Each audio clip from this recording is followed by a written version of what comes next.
Salut à tous, ici le capitaine Valléo, et en avant pour une nouvelle Blitz critique.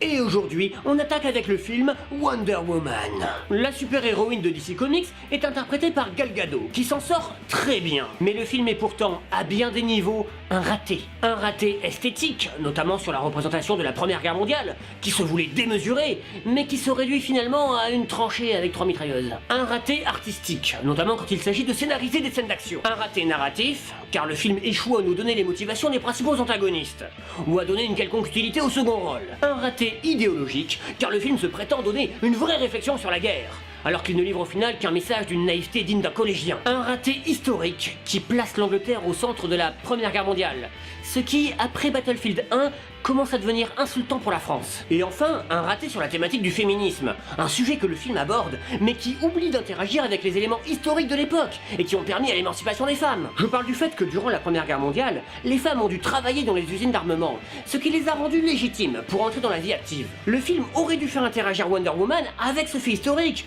en faisant par exemple s'opposer l'héroïne, qui est une femme guerrière, avec une simple ouvrière qui est une femme active. Mais tout est raté. Les personnages, les combats, l'esthétique, la thématique et la narration. Pourtant, le genre du film de super-héros peut très bien se marier avec le genre du film de guerre, comme l'a prouvé Captain America. Mais ici, l'entreprise avorte. Cela prouve donc une fois encore que DC est inférieur à Marvel.